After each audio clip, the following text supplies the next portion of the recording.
Today, we're going to show you how to make a really simple AI short film with just 7 tools. The film, The Cinema That Never Was, is a great example of how you can use image, video, and music generators to make a beautiful short film. And here are all the tools that you'll need. Clean 2.0, Runway Gen 4, Midjourney 7, ChatGPT, 11 Labs, Udio, Final Cut Pro, or really any editing software that you want. Do you remember this scene? A woman steps into a shadowed room. The faint outline of a chandelier casts fragile patterns on her face. Her expression is one of hesitation, a moment suspended, as though she is about to speak, but never will. The music swells, soft violins trembling on the edge of some unknown resolution. Do you remember it? Surely you must. And yet, you don't. Because this film was never made. What does it mean to forget something that never existed? A frame, a scene, an entire story lost not to time, but to absence. Cinema, our shared dreamscape, is not only what we've seen, but also what we've imagined, what we've almost had. What happens to the films that never were? The faces that never lit up the silver screen? The stories that waited for a lens, but no lens arrived? Perhaps you remember the tale of the desperate pianist who played her heart out in a burning theater, or the haunting final shot of the solitary astronaut, adrift, reciting poetry to the cold, infinite dark. Perhaps you recall a romance unfolding in a city that no longer exists, a city that was erased before the script was finished. You don't remember these, of course. And yet, something in you feels them. Why does it feel like we've lost them? The films we know, the ones we love, are the fortunate ones. A convergence of the right hands, the right voices, the right era. But for every masterpiece that found its way into the canon, how many were left behind? Not forgotten because they were never here to begin with, but absent, unwritten, unmade. Each an unrealized world, shimmering just out of reach. What decides this? What decides what gets to exist and what remains an idea? Some will tell you it's chance, others will call it fate. But I wonder if it's something else entirely. Some gravitational force pulling one dream into reality while pushing another back into the void. And yet, is the void so empty? It's crowded with what-ifs and might-have-beens, the spectral companions to every reel we've ever watched. These aren't just films, they're memories of a world that could have been. Perhaps in some way they still are. Cinema is a machine for conjuring what isn't real. What does it mean then for AI to imagine what even cinema could not? To birth a shadow, give it shape, light, and motion, to make it flicker before us, as though it were always there? These frames, these moments, are they any less real than the celluloid we treasure? Or more real in their own ephemeral way? What we watch and what we don't watch, it's all part of the same story. The archive of what's real and the archive of what might have been. And And as the music fades, the camera lingers uncertain on a scene that no one will ever see again. The curtains close, and with them, the memory of a cinema that never was. Do you feel it? That longing, that strange, haunting familiarity. You should. After all, we've spent our whole lives dreaming of things that never existed.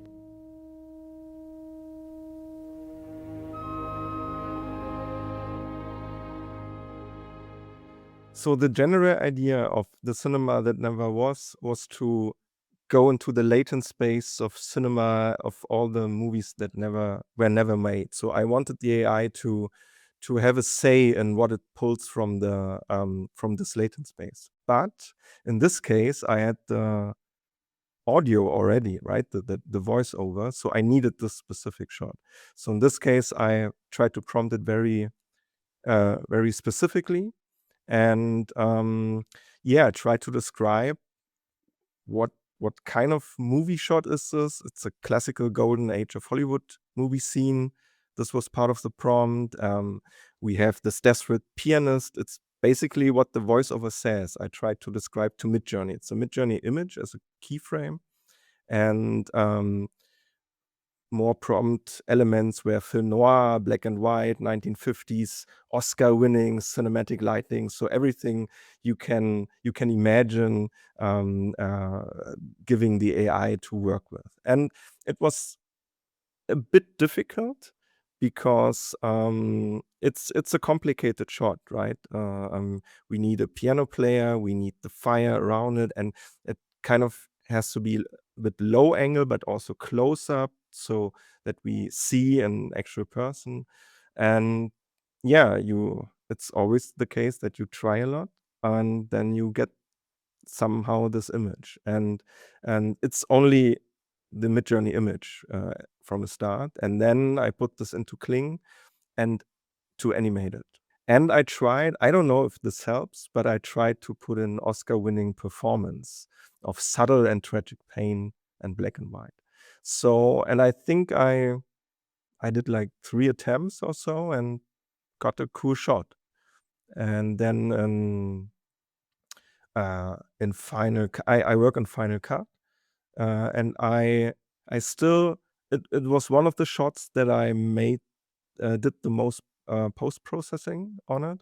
Like I put a little bit of out of focus so that the outer rim of the shot is a little bit more out of focus, and we can, the eye is led to the center of the shot, to the pianist, to the fire at the center, and of course, but this goes for all shots, put on grain afterwards. So this shot, I really wanted to have this shot. So a lot of the other shots I wanted to have the AI create, like give me inspiration, just do an iconic scene from the 1940s or 50s or 60s, maybe from an epic or from a melodrama or a film noir.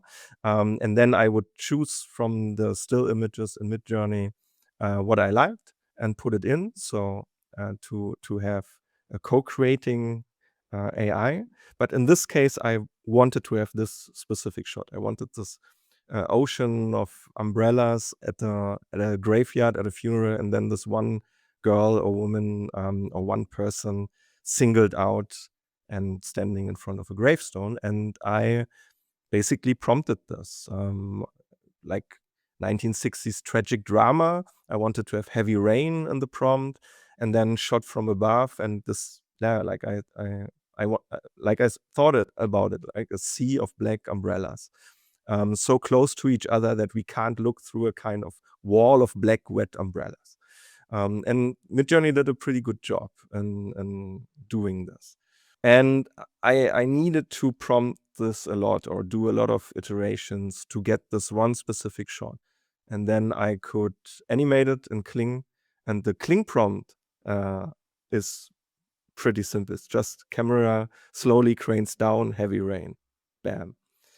And it didn't work. In the shot, the camera, I think, goes the other way that I wanted, so I had to reverse it in the editing.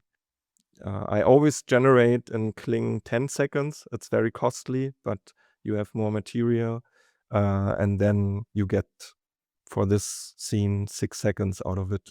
That worked pretty well, because sometimes, like in here, the umbrellas are a bit shaky, a bit wobbly, so you can cut out anything where the image the shot might break down. So this is one of my favorite shots in the whole movie. I mean, I prompted it, I put it in, but I'm still astonished how it turned out.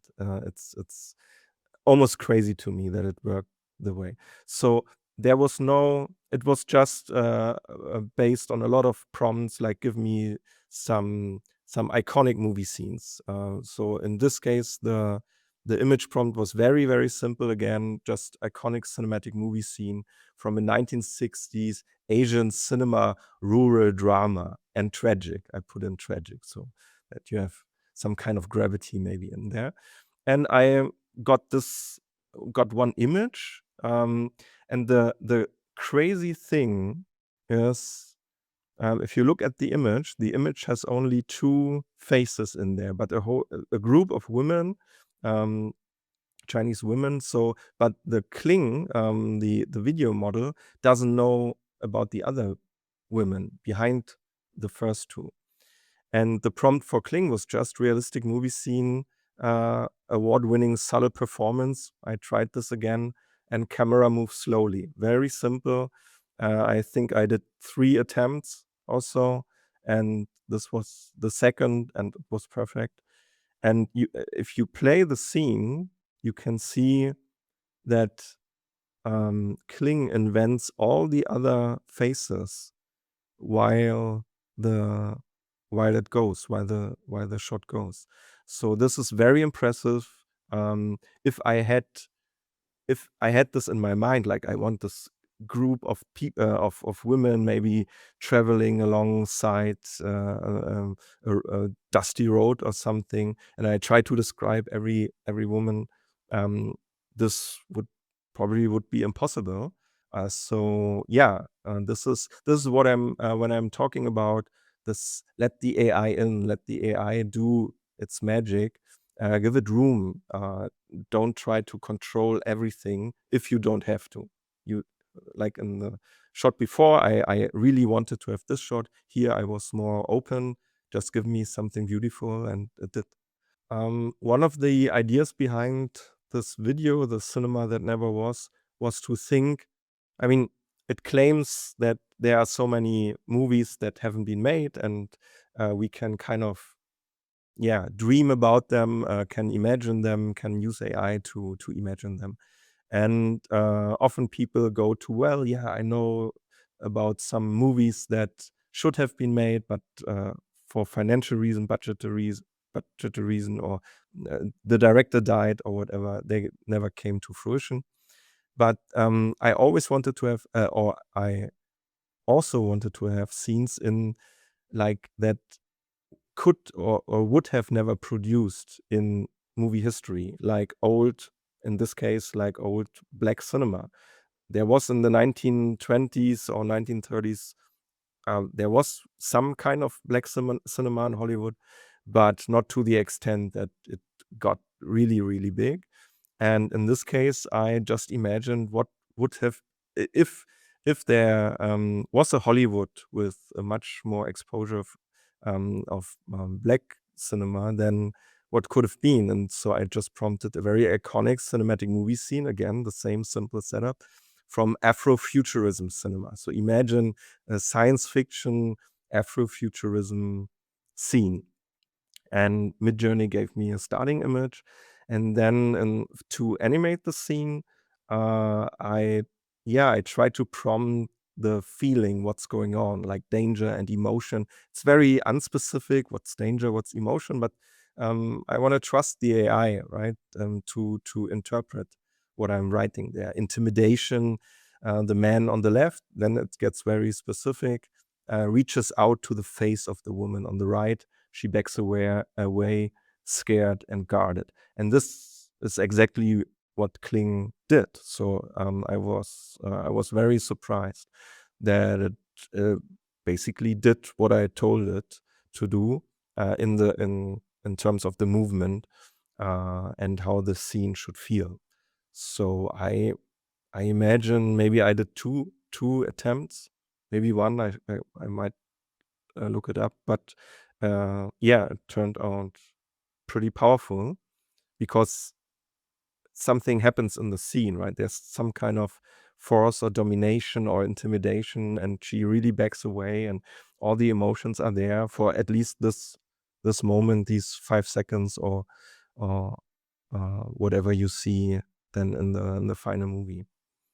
So, and this was kind of the idea to for all these shots, like give me a big range of movies that how could they have looked like? What kind of movies could have been made? Either if they just someone had the idea, or if maybe in our universe, in our timeline, they wouldn't have been made, but they're still there in this latent space. We still can imagine them. We can still access them through prompting, and then we can create them in kind of create them. I mean, it's only one shot, but at least we can imagine this and bring it to life a little bit. I didn't do any editing, and the whole voice for the script, and the whole voiceover is AI generated. Maybe, I don't know, 10 minutes to create the script, but hours or maybe even days to get the pronunciation and the vibe and the expression, or the emotional expression of the voice. And it it wasn't the plan to. I mean, if the AI had given me a voiceover and I had to change things, it would be okay. But it was like a good omen that the first attempt to ask ChatGPT to create a voiceover was just this voiceover. It was I didn't change anything. It was just perfect. I tried. I described a lot for ChatGPT, for GPT-4o, what I have in mind, what's this all about, how the voice over should feel like this kind of hesitant, self-questioning vibe. So there, I didn't just prompt, "Hey, write me a cool voiceover." So I gave it a lot of information, what I'm trying to do with this piece, how I imagine the voiceover should, go about, do the thinking, and then, like ChatGPT always does, like, let's go, let's do it. Wrote me a first draft, and I just thought the first draft was perfect. When I had the voice over text, then I went to 11 Labs. I like to use 11 Labs. This was before their recent release of the new version 3 emotive voices or emotive models. So this is still version 2. But I found a voice that was somehow special. For a different project that I didn't release, I already had found this voice. So I knew, I think this would be perfect because it has this kind of haunting, melancholic, and very emotive sound to it. I think all of my projects are never upscaled. People ask me every time, which upscaler do you use? I tried Topaz. It's fine, but in the end, I need to check out better get more familiar with the models. But at least for YouTube, I don't think you need this, and it's often better because to not upscale in specific cases. And this was a specific case because it was Midjourney version 7. They don't have an upscaler for version 7, so if you upscale, it's only version 6. Then the upscaled version is maybe more detailed, but it doesn't have the V7 look. It gets a little bit more AI, so I didn't want that. I wanted to preserve the Midjourney 7 aesthetic, which was very filmic, very very the vibe I was going for, or the aesthetic I was going for. And Kling just released version 2.0. This was 2.0 in 720p. So maybe now they're at 1080p, but at this point in time in April, they only had 27p. And I think you don't see it because my trick basically is to put everything into a 5K project. Right here you can see it's 5K. So it's just zoomed out. It's not upscaled, but it zooms out every 720p clip onto 5K. And when you put on then grain, 5K grain or maybe 4K grain, then even though it gets more distorted technically, the image, right? It's more grain.